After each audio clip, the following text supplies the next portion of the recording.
Hello friends, ഇന്ന് നിങ്ങളെ trading day എങ്ങനെ ഉണ്ടായിരുന്നു? ഇന്ന് മാർക്കറ്റ് വളരെ സൈലൻ്റ് ആയിരുന്നു. No waves in the market വളരെ ഒരു കൂളായിട്ടാണ് മാർക്കറ്റ് പോയത്.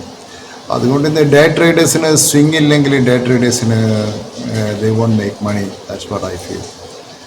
എനിവേ, നിങ്ങൾക്ക് എഡ്വേർഡ് ഡോണൽ എന്ന് പറഞ്ഞൊരു ഹിസ്റ്റോറിയനെ കുറിച്ച് കേട്ടിട്ടുണ്ടാവും. മിക്കവാറും കേട്ടിട്ടുണ്ട്. അയാളൊരു ഫേമസ് ഹിസ്റ്റോറിയനാണ്. അയാൾ ഒരിക്കൽ പറഞ്ഞിരുന്നു, history is the study of surprises. We are living history surprise after surprise after surprise. അതുപോലെ തന്നെയാണ് ഈ market always gives you surprise. രാവിലെ എണീക്കുമ്പോൾ രാവിലെ നോക്കുന്ന സമയത്ത് always gives you surprise. That is what is interesting in the ഇങ്ങനെയുള്ള മാർക്കറ്റിൽ നിങ്ങൾക്ക് സർവൈവ് ചെയ്യണമെങ്കിൽ നിങ്ങളൊരു റാഷണൽ തിങ്കർ ആയിരിക്കണം. റാഷണൽ തിങ്കർ എന്ന് ഞാൻ പറയുന്നത് വെച്ചാൽ എല്ലാത്തിനും ഒരു യുക്തി ബോധമായിരിക്കണം ഇതിൻ്റെ പ്രധാനമായിട്ട് പറഞ്ഞത്. നിങ്ങളൊരിക്കലും അത് ഇമോഷണലായിട്ട് ട്രേഡ് ചെയ്യാൻ പാടില്ല. എന്താ വെച്ചാൽ ഈ റാഷണൽ തിങ്കിങ് വളരെ ഇമ്പോർട്ടൻസ് ഞാൻ പറയാനുള്ള കാരണം വെച്ചാൽ, ഈ പ്രപഞ്ചം സൃഷ്ടിച്ച ഒരു അദൃഷ്ടനായ മനുഷ്യൻ ആകാശത്തിലുണ്ടെന്ന് ബഹുഭൂരിപക്ഷം പേരോട് പറഞ്ഞാൽ, നിങ്ങളോട് പറഞ്ഞാൽ നിങ്ങൾ വിശ്വസിക്കും. അങ്ങനെയാണല്ലോ ഇന്ന് കാണുന്നത്. അതുപോലെ ഒരു പെയിൻറ്റ് അടിച്ച് കയറ്റിങ്ങൾ മറ്റുള്ള കൂട്ടോടെ പെയിൻറ്റ് നനഞ്ഞതാണ്, അത് തൊടാൻ പാടില്ല എന്നല്ല, അത് തൊട്ട് നോക്കിയിട്ട് ഉറപ്പിക്കാൻ ആൾക്കാരുന്നു. അതാണ് ആ റാഷണൽ തിങ്കിങ് ഞാൻ പറഞ്ഞത്. ഒന്ന് തികച്ചും റാഷണൽ അല്ലാത്ത തിങ്കിങ്. കാരണം പ്രപഞ്ചം സൃഷ്ടിച്ച ഒരു അദൃഷ്ടനായ മനുഷ്യൻ ആകാശത്തിലിരിക്കുന്നുണ്ട്, അതെല്ലാവരും വിശ്വസിക്കണം എന്ന് പറയുന്ന കുറേ ആൾക്കാർ നമ്മുടെ നാട്ടിലുണ്ട്. ഇന്നും അത് വിശ്വസിക്കുന്ന ആളുടെ അതുപോലുള്ള കുറേ സിനിമാ പാട്ടുകൾ നിങ്ങൾ കേട്ടിട്ടുണ്ടാവും. അതാണ് ഞാനൊരു റാഷണൽ തിങ്കിങ് എന്ന് പറഞ്ഞത്. പക്ഷേ എന്നിട്ടും ഇത്ര അധികം നമ്മളെ സയൻസ് ആൻഡ് ടെക്നോളജി അഡ്വാൻസ് ചെയ്തിട്ടും ഈ റാഷണൽ തിങ്കിങ് അത്ര അഡ്വാൻസ് ചെയ്തിട്ടും അങ്ങനെ ഒരു ബ്ലസ്ഡ് യുഗത്തിലാണ് നമ്മൾ ജീവിക്കുന്നത്. പക്ഷേ നമ്മളെ ഈ പബ്ലിക് ഡൊമൈൻ നിങ്ങൾ നോക്കി നോക്കുക, ഓൾവേസ് മാർക്കറ്റിൽ ഫേക്ക് ന്യൂസാണുള്ളത്, ഫേക്ക് ട്രീറ്റ്മെൻറ്റ്സ്. നിങ്ങൾ വാട്സപ്പ് തുറന്ന് വാട്സപ്പ് യൂണിവേഴ്സിറ്റിയിൽ കുറേ ഡോക്ടർമാർ വന്നിട്ട് ദിവസം ഈ ഫേക്ക് ട്രീറ്റ്മെൻറ്റ്സ്, ഈ ജ്യൂസ് കഴിക്കൂ, നിങ്ങളുടെ രോഗം മാറും, കയ്പൊക്കെ ജ്യൂസ് കുടിക്കൂ, ഡയബറ്റിക് മാറും, അല്ലെങ്കിൽ എന്താ പറയുക, വാഴേൻ്റെ പിണ്ടി കഴിക്കൂ, അല്ലെങ്കിൽ അത് ഡയബറ്റിക് മാറും. ഇങ്ങനെയുള്ള കുറേ ഫേക്ക് ഡോക്ടേഴ്സ് നമ്മളെ യൂട്യൂബിലും വാട്സപ്പിലും എല്ലാം വന്നിട്ട് കുറേ ആൾക്കാർ പറയുന്നുണ്ട്. ഇതിനൊന്നും യാതൊരു തരത്തിലുള്ള ഒരു സയൻറ്റിഫിക് എവിഡൻസും ഇല്ലാത്ത കുറേ ഫേക്ക് ന്യൂസുകൾ ഇന്ന് നമ്മളെ ഡൊമൈനിൽ വളരെ പരിചിതമാണ്. പിന്നെ ഇങ്ങനെയുള്ള കുറേ ഗൂഢാലോചന സിദ്ധാന്തങ്ങൾ, പിന്നെ വൈകുന്നേരമുള്ള നമ്മളെ ഈവനിങ് ടോക്ക്, റേഡിയോ എന്ന് പറയും, ഇപ്പോൾ ടി വിയിൽ വരുന്ന ഈ ചർച്ചകൾ, കുറേ നോൺസെൻസ് ചർച്ചകൾ, ഇതൊക്കെ നിറഞ്ഞിരിക്കുന്ന ഒരു യുഗത്തിലാണ് നമ്മൾ ജീവിക്കുന്നത്. നിങ്ങൾ നോക്കണം, ഈ പണ്ട് കാലത്ത് ഒരു മാരകമായി പ്ലാഗിന് അറുതി സ്റ്റോപ്പ് ചെയ്യാനുള്ള സാധ്യതയുള്ള വാക്സിനുകൾ പ്ലാഗ് പരന്നിട്ട് ഒരു വർഷത്തിനുള്ളിൽ തന്നെ ഈ പ്ലാഗിൻ്റെ വാക്സിൻ കൊടുത്തു.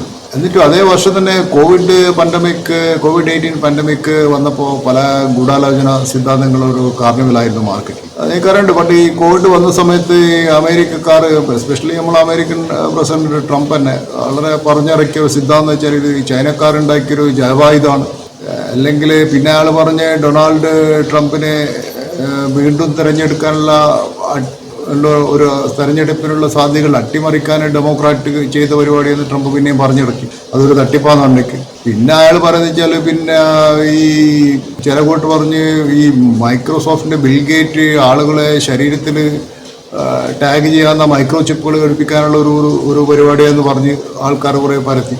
പിന്നെ കുറേ ആൾക്കാർ ഈ ലോക സമ്പദ് വ്യവസ്ഥയെ നിയന്ത്രിക്കാൻ ആഗോള ഉന്നതരുടെ സംഘത്തിന്റെ ഗൂഢാലോചനയാണ്, ഇതിൽ വലിയൊരു ഫാർമസ്യൂട്ടിക്കൽ കമ്പനീന്റെ ഗൂഢാലോചനയാണ്. പിന്നെ കുറേ ഗൂഢാലോചന പറഞ്ഞു ഞാൻ കേട്ടതെന്ന് വെച്ചാൽ 5G നെറ്റ്വർക്ക് വന്നതിന്റെ ഒരു സൈഡ് എഫക്റ്റ് അതെന്ന് പറഞ്ഞു.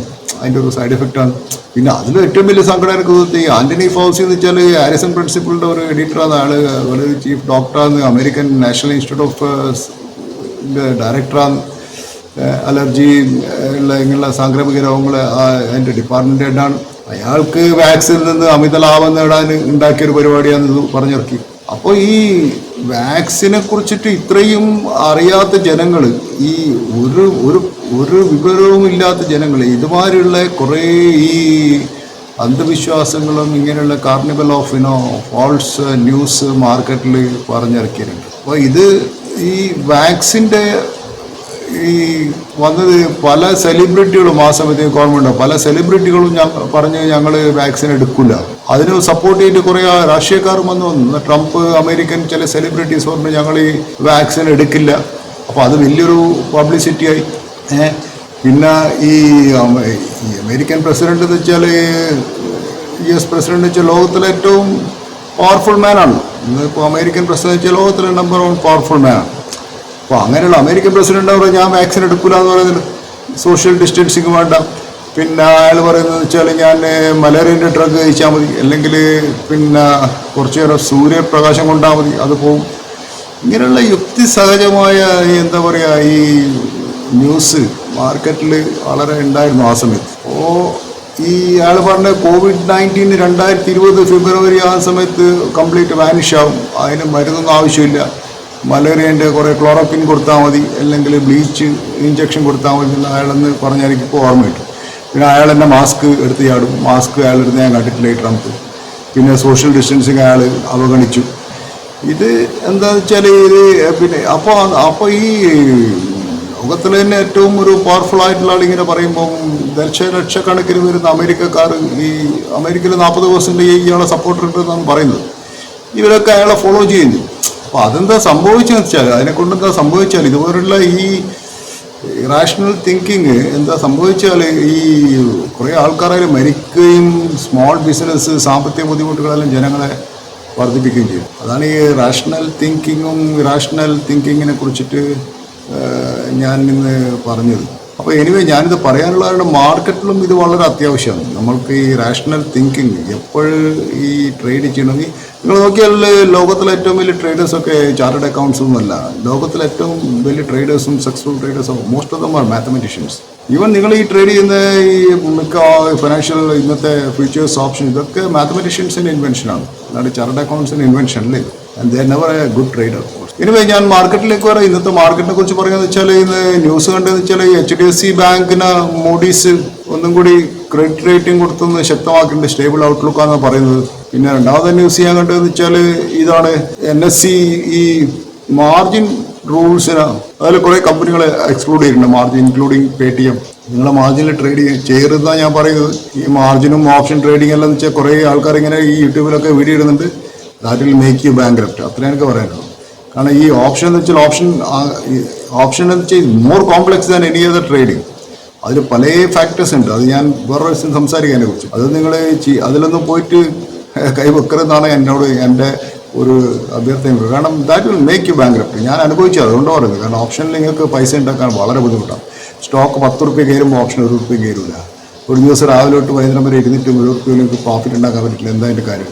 നാളെ രാവിലെ അത് സ്റ്റോക്ക് ഓപ്ഷൻ എടുക്കാമെങ്കിൽ അതിൻ്റെ വാല്യൂ പോവുകയും ചെയ്യും. അത് ഒരു ഇവാപ്പറേറ്റീവ് ഐസ് പോലെ ശരിക്കും ഓപ്ഷൻ എന്ന് പറയും. സോ അതാണ് ഞാൻ പറഞ്ഞത്. അതൊന്നും ചെയ്യാണ്ടിരിക്കുക. പറ്റുമെങ്കിൽ ആ പൈസ ഉണ്ടെങ്കിൽ ഒരു ഈവൻ ആ പെന്നി സ്റ്റോക്ക് വാങ്ങിച്ചു വെച്ചാൽ അതിൻ്റെ വാല്യൂ ഉണ്ടെന്നാണ് പറയുന്നത്. എനിക്ക് 10 രൂപേൻ്റെ ഒരു പെന്നി സ്റ്റോക്ക് കുറഞ്ഞ് വാങ്ങിച്ചു വെച്ചാലും ഓപ്ഷൻ നിങ്ങൾ 5 രൂപ 8 രൂപയ്ക്ക് വാങ്ങിക്കുന്നതിൽ ഓട്ടോ തവണ വാങ്ങുന്നുണ്ടെങ്കിൽ അതായിരിക്കും കുറച്ചുകൂടി ലാഭം തന്നെ. ഇനി ഞാൻ പറയുന്ന കാര്യം വെച്ചാൽ ഇന്ന് മാർക്കറ്റ് ചെയ്ത വലിയ സ്റ്റോക്ക് ലിവറായിരുന്നു, യൂണിലിവർ. പക്ഷേ സെൻസെക്സ് ആകെ എന്താ 51 പോയിന്റ് രാവിലെ വൈകുന്നേരം ഒരു മൂവ്മെന്റ് ഒരു സെൻസെക്സിലുണ്ടായിരുന്നു. പിന്നെ എയർടെല്ലിൽ കുറച്ച് നന്നായി ചേർന്നു. ബാങ്കിങ് സ്റ്റോക്സ് ഒന്നും ചെയ്തില്ല. റിലയൻസ് ചെയ്തിട്ടില്ല. HDFC മാർക്കറ്റ് എന്താ പറയുക, എനിക്ക് നാളെ ഹോളിഡേ ഉണ്ടായിരിക്കണം. ഇന്ന് മാർക്കറ്റ് കുറച്ചൊരു ബൈങ് ഉള്ളത്. കാരണം നാളെ മുഹറത്തിൻ്റെ ഹോളിഡേ എന്ന് തോന്നുന്നു. അതുകൊണ്ട് മാർക്കറ്റ് അത്ര ചെയ്തിട്ടില്ല എന്നായിരിക്കും ഇന്നത്തെ. പിന്നെ മോസ്റ്റ് ആക്റ്റീവ് സ്റ്റോക്ക് എന്ന് പറയുന്നത് ചെന്നൈ പെട്രോളിയം. നമുക്ക് ആ സ്റ്റോക്കിലൊന്ന് പോകാം. ചെന്നൈ പെട്രോളിയം എൻ്റെ പ്രധാനം വെച്ചാൽ ചെന്നൈ പെട്രോളിയം കോർപ്പറേഷൻ അത് ഇപ്പോഴും നല്ലൊരു പ്രൈസാണ് എനിക്ക് തോന്നുന്നത്. ചീപ്പറാണ്. ആകെ 6 രൂപ 6.5 PE ഉള്ളൂ. അതേസമയത്ത് പിന്നെ നിങ്ങൾ നോക്കുക വെച്ചാൽ പിന്നെ ഇന്ത്യൻ റെയിൽവേ ഫൈനാൻസ് കോർപ്പറേഷന് 48 PE ഉണ്ട്. അപ്പോൾ compare to that Chennai petroleum is much more cheaper എന്നാണ് എനിക്ക് തോന്നുന്നത്. HDFC ബാങ്കിന് 18 PE ഉള്ളൂ. എന്തുകൊണ്ട് ഇന്ത്യൻ റെയിൽവേ എല്ലാ ഇന്ത്യൻ ഇപ്പോൾ നോക്കുകയും ഇന്ന് ചെയ്ത് rail Vikas Nigam, Indian railway finance corporation, Indian renewable energy, ഇതൊക്കെ വളരെ ഹൈ പി ആണ്. ഇതൊക്കെ മാർക്കറ്റിൽ ഫോളോ ചെയ്യുന്ന സമയത്തില്ല നിങ്ങൾക്ക് ഒരിക്കലും റിക്കവർ ചെയ്യാൻ പറ്റില്ല. ഇപ്പോൾ ഈ പൈസക്ക് വാങ്ങിച്ച് വെച്ച് ഹോൾഡ് ചെയ്തിട്ടുണ്ടല്ലോ, ചിലപ്പോൾ നാളെ മാർക്കറ്റ് വലിയൊരു ഫോളോ വന്നിട്ടുണ്ട്. ഈ പൈസയിലേക്ക് തിരിച്ച് പോയിട്ട് മാർക്കറ്റിൽ നിന്ന് എക്സിറ്റ് ചെയ്യാന്ന് വെച്ചാൽ ട്രാപ്പായി പോകും. പിന്നെ നിങ്ങൾക്ക് ഒരു ചെറിയ ഇങ്ങനെ എന്താ പറയുക, ഓരോ ഡിപ്പിലും ചെറിയ സ്മോൾ ക്വാണ്ടിറ്റി വാങ്ങിച്ച് ഇൻവെസ്റ്റ് ചെയ്യാം. പക്ഷേ തന്നെ what is the quantity you are going to buy? ഇതൊക്കെ ചെറിയ സ്റ്റോക്സ് ആണ്, എത്ര ക്വാണ്ടിറ്റി മേടിക്കണം. സോ എനിക്കൊന്ന് ഈ റെയിൽവേ സ്റ്റോക്സ് ഒക്കെ വളരെ എക്സ്പെൻസീവ് ആയിട്ടുള്ളത്, പക്ഷേ മേ ബി ആ ബഡ്ജറ്റിനെ എക്സ്പെക്ട് ചെയ്തിട്ടായിരിക്കും. ഇന്ന് നമ്പർ 1 സ്റ്റാർ ചെന്നൈ പെട്രോളിയം ആയിരുന്നു. പിന്നെ ചെയ്തത് 2 ഫാർമ സ്റ്റോക്സ് നന്നായി ചെയ്യുന്ന കാണുന്നുണ്ട്. ഞാനിന്ന് കണ്ടത് അലംബിക് ഫാർമ, നാറ്റ്കോ ഫാർമ, അതൊക്കെ ഇന്ന് നല്ലൊരു മൂവ് ചെയ്ത് കണ്ടു. അപ്പോൾ ഞാൻ ഇന്നലെ പറഞ്ഞ നമ്മളെ HPL ബാറ്ററി ഏകദേശം നല്ലൊരു മൂവ് ചെയ്യുന്നുണ്ട്. HPLന്റെ ബാറ്ററിൻ്റെ നോക്കുക വെച്ചാൽ I think it is move well. HPL battery, Jio finance ഒന്നും ചെയ്തിട്ടില്ല. Rail Vikas Nigam, railway stocks ഒക്കെ ഒരു ആവറേജ്. ICICI ബാങ്കും so I don't think so നന്നായി ചെയ്യുന്നത്. സോ മോസ്റ്റ്ലി ഞാൻ കണ്ട സ്റ്റോക്സ് ഇന്ന് നന്നായി പെർഫോം ചെയ്ത സ്റ്റോക്ക് ഇതാണ്. ചെന്നൈ പെട്രോളിയം ചെയ്തിട്ടുണ്ട്, പിന്നെ അലംബിക്, പിന്നെ ചെയ്തത് നാറ്റ്കോ ഫാർമ. പിന്നെ എനിക്ക് നിങ്ങളോട് ഇന്ന് പറയാനുള്ള ഒരു സ്റ്റോക്ക്, വെരി ഗുഡ് സ്റ്റോക്കാണ് അത്, റെയ്മണ്ട് എന്നൊരു സ്റ്റോക്ക്. ഞാൻ കഴിഞ്ഞ കുറേ ദിവസം മുമ്പ് പറഞ്ഞിരുന്നു ആ സ്റ്റോക്ക്. അന്ന് നല്ലൊരു പ്രൈസായിരുന്നു ഞാൻ പറഞ്ഞത്. നിങ്ങൾ വാങ്ങിച്ചിട്ടുണ്ടായിരുന്നെങ്കിൽ ഇന്ന് നിങ്ങൾക്ക് നല്ലൊരു പ്രോഫിറ്റ് ഉണ്ടാക്കാൻ. ഞാനത് ഏകദേശം കുറച്ച് മുമ്പ് എൻ്റെ പഴയ വീഡിയോ നമുക്ക് മനസ്സിലാവും. അത് നല്ലൊരു പ്രൈസുള്ള സമയം ഞാൻ പറഞ്ഞിരുന്നു, 1600 സംതിങ്ങുള്ള സമയത്ത് തന്നെ പറഞ്ഞിരുന്നു. ഈ സ്റ്റോക്ക് നിങ്ങൾ നോക്കാന്ന് വെച്ചാൽ റെയ്മണ്ടിൻ്റെ സ്റ്റോക്ക് ഡിസംബർ 2023, കാരണം എന്താ ജസ്റ്റ് ഒരു ഡിസംബർ, നമ്മളെ ഡിസംബറിൽ നോക്കാന്ന് വെച്ചാൽ 1055 റുപ്യേൻ്റെ സ്റ്റോക്കാണ്. ഇന്ന് ഓൾമോസ്റ്റ് അത് 2200 2400 അടുത്തേക്ക് പോയിക്കൊണ്ടിരിക്കുന്നു. നിങ്ങൾ നോക്ക് എത്ര % റിട്ടേൺസാണ് കിട്ടുന്നത്. 1000 റുപ്യ നിങ്ങളൊരു 5 ലക്ഷം റുപ്യ ഇൻവെസ്റ്റ് ചെയ്തിട്ടുണ്ടെങ്കിൽ, ഡിസംബറിൽ ഇൻവെസ്റ്റ് ചെയ്തിട്ടുണ്ടെങ്കിൽ ഇപ്പോൾ ഒരു 10 ലക്ഷം റുപ്യേൻ്റെ മണി ഡബിളായിരുന്നു. നിങ്ങൾക്ക് ഒരു ബാങ്കോ തരില്ല റെയ്മണ്ട്സ്.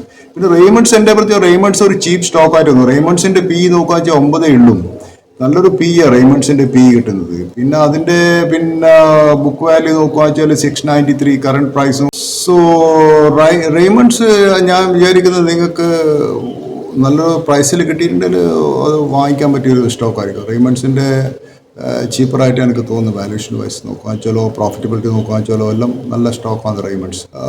പിന്നെ ആരോ പറഞ്ഞ പോലെ പണ്ട് you don't have to swing at every നിങ്ങൾക്ക് you don't have to swing at everything, you can wait for your pitch. എല്ലാ ബോളിലും നിങ്ങൾ സിങ് ചെയ്യേണ്ട ആവശ്യമില്ല. നിങ്ങളെ പിച്ചിന് വേണ്ടി നിങ്ങൾക്ക് എപ്പോഴാണ് നിങ്ങൾക്ക് അവസരം കിട്ടുമ്പോൾ ആ സമയത്ത് മാത്രം ഹിറ്റ് ചെയ്യുന്നത്. വെറുതെ എല്ലാ ബോളിലും ഹിറ്റ് ചെയ്യാൻ പോയി കഴിഞ്ഞാൽ ചില സമയത്ത് അത് സ്റ്റംപായി പോകും. അതുകൊണ്ടാണ് ഞാൻ പറഞ്ഞത് എല്ലാ സ്റ്റോക്കും പോയിട്ട് ഓരോ പ്രൈസ് നോക്കുന്ന ആൾക്ക് നിങ്ങൾക്ക് ആ പ്രൈസിന് കിട്ടുമ്പോൾ മാത്രം നിങ്ങളത് വാങ്ങിക്കുക. അപ്പോൾ അതാണ് ഈ കമ്പനികളൊക്കെ എന്ന് വെച്ചാൽ എനിക്ക് തോന്നുന്നത് ദേ ഹാവ് ഗുഡ് പീപ്പിൾ. ഇങ്ങനെയുള്ള കമ്പനികൾ, ഈ for example great companies like Asian paint or Reliance or HDFC bank, Bharti Airtel, അല്ല ഇങ്ങനെയുള്ള ഗ്രേറ്റ് കമ്പനീസ് ഇന്ത്യയിലുള്ള they have these companies having a great vision. പക്ഷേ ഈ ഗ്രേറ്റ് വിഷൻ എന്ന് വെച്ചാൽ നിങ്ങൾക്ക് ഗ്രേറ്റ് പീപ്പിൾ ഇല്ലെങ്കിൽ അത് ഇറലവൻ്റ് ആണ്. ഞാൻ വിചാരിക്കുന്നതാണ് ഗ്രേറ്റ് വിഷൻ. ഒരു കമ്പനിക്ക് ഒരു വിഷൻ മാത്രം ഉണ്ടാവുന്നത്. ഞാൻ പല കമ്പനികളിലും പോയിട്ട് എല്ലാ കമ്പനികളിലും പോയി കഴിഞ്ഞാൽ പല കമ്പനികളിലും ബോർഡ് ഉണ്ടാവും, വിഷൻ എന്നെല്ലാം പറഞ്ഞിട്ട് കുറേ ബോർഡ് ഉണ്ടാവും. പക്ഷെ നിങ്ങൾക്ക് അതിന് റൈറ്റ് പീപ്പിളിൽ നിങ്ങൾക്ക് എന്ത് വിഷൻ ഉണ്ടായിട്ട് കാര്യമുള്ളത്? പ്രൊമോട്ടേഴ്സിന് അങ്ങനെ ഒരു വിഷൻ ഉണ്ടായതുകൊണ്ട് കാര്യമുണ്ടോ? ഒരു റൈറ്റ് പീപ്പിൾ. അപ്പോൾ ഈ ബിൽ ഗേറ്റ്സ് ഒരിക്കൽ പറഞ്ഞിരുന്നു, അയാൾ പറഞ്ഞൊരു വാക്യമായിരുന്നു, take our 20 best people away and I tell you that Microsoft would become an unimportant company. നമ്മളെ കമ്പനിയിൽ നിന്ന് 20 നല്ല ആൾക്കാരെ എടുത്തു കഴിഞ്ഞാൽ ഈ കമ്പനി ഒരു അൺഇമ്പോർട്ടൻറ്റ് കമ്പനി ആണെന്ന് ഗേറ്റ്സ് എന്ന് പറഞ്ഞില്ല. അപ്പോൾ ഗേറ്റ്സിനത് മനസ്സിലാക്കാനുള്ള ആ ഒരു കഴിവ് അന്നേ അയാൾക്കുണ്ടായിരുന്നു. സോ അത് you need the right people far more than you need a right business idea. നിങ്ങൾക്ക് റൈറ്റ് ബിസിനസ് ഐഡിയ എന്ന് വെച്ചാൽ നിങ്ങൾക്ക് നല്ല ആൾക്കാർ വേണം. അതാണ് especially since any specific business idea is likely to fail anyway. ഇപ്പോൾ 10 ബിസിനസ് ഐഡിയ ഉണ്ടെങ്കിൽ നിങ്ങളൊരു ബിസിനസ് തുടങ്ങിയാൽ അതെന്തായാലും അതിൽ ഒന്നേ സക്സസ് ആവും, 9 ബിസിനസ് ഐഡിയ ഫെയിൽ ആയിരിക്കും. അപ്പോൾ നിങ്ങൾക്ക് തന്നെ റൈറ്റ് പീപ്പിൾ ഉണ്ടെങ്കിൽ നിങ്ങൾക്കൊരു നിങ്ങളെ ബിസിനസ് ഐഡിയ മോശമെങ്കിലും അതൊരു സക്സസ്ഫുൾ ആയിരിക്കും. അതൊരു വലിയ ആളുടെ നമ്മളെ പിക്സാർ അനിമേഷൻ സ്റ്റുഡിയോസ് നിങ്ങൾക്ക് അത് ഇവരെ ആയിരുന്നു, പിക്സാർ അനിമേഷൻ സ്റ്റുഡിയോസ് സ്റ്റീവ് ജോബിൻ്റെ ആയിരുന്നു. അപ്പോൾ അവിടെ അതിൻ്റെ ഒരു കോ ഫൗണ്ടർ ആയിരുന്നു, എന്താ അയാളുടെ പേര്, എഡ് കാറ്റ്മോൾ എന്ന അയാളുടെ പേര്. അയാൾ പറഞ്ഞൊരു കാര്യമുണ്ട്, you can even start with a bad idea and end up with a great result if you have the right people എന്ന് പറഞ്ഞു. സോ അതിന്ന് പറഞ്ഞുകൊണ്ട് ഞാനിന്ന് നിർത്തുന്നു. നാളെ മാർക്കറ്റ് ഹോളിഡേ ആണ്. So will see you later. Thank you very much for being my channel.